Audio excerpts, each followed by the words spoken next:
English, why? Parce que I am pâle and bête. D'accord. Nous allons retrouver tout de suite Jean-Michel pour sa chronique. C'est parti. Comment ça va? Ouais. Ok. 11 décembre 2013, 11 décembre 2016, c'était donc hier, il y a 3 ans. Il était le premier artiste noir à entrer à l'Académie des Beaux-Arts en France. 30 ans après Léopold Sédar Senghor, qui lui était un brillant écrivain. C'était un géant de la sculpture avec des œuvres plus grandes que nature. Il a exposé dans plusieurs grandes capitales du monde, Venise, Paris, New York. Il est question du Sénégalais Ousmane Sow, à qui nous rendons un hommage aujourd'hui. En 1999, par exemple, son exposition sur le Pont des Arts à Paris a attiré plus de 3 millions de visiteurs. Il est décédé le jeudi 1er décembre à l'âge de 81 ans. Ses chefs-d'œuvre célébraient des peuples authentiques tels que les Nuba, les Peuls, les Maasai, les Cheyennes et les Sioux. En 2009, 2 de ses œuvres, pour ne citer que cet exemple-là, avaient été présentées et vendues aux enchères chez Christie, la grande maison américaine, à 100 000 et 60 000 euros. Respect à l'artiste et à son génie.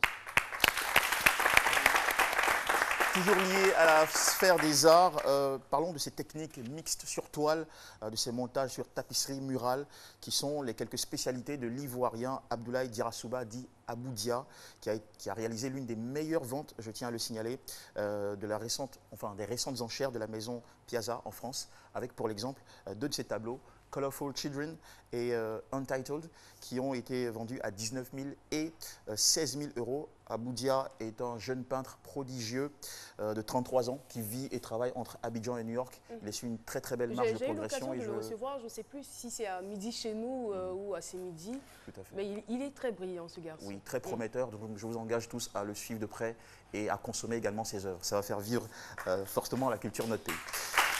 Et pour terminer, quelques chiffres. Moins de 20% des biographies sur Wikipédia sont liées aux femmes. Moins de 90% des éditeurs de Wiki sont des hommes et seulement 9% sont des femmes.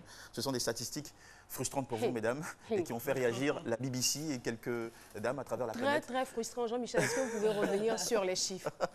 Moins de 20% des biographies sur Wikipédia concernent des femmes et 90% des éditeurs sur Wikipédia sont des hommes, pendant qu'on a un chiffre tout minimaliste de 9% de femmes qui contribuent. C'est inadmissible. Voilà. Franchement, comment est-ce qu'on pourrait qualifier cela? D'une situation qui doit changer. De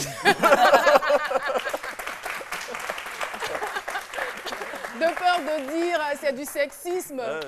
Je n'oserais pas. Je pense aussi. Je pense que c'est un début et heureusement que sur cette planète, il y a toujours de l'évolution, de l'avancement.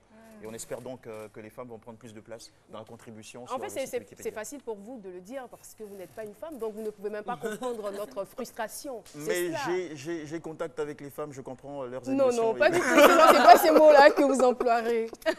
D'accord, on va aller très rapidement pour finir. Et c'est sur ça qu'on finit. Donc voilà, très très bonne semaine à tous. Ah, on va se lever.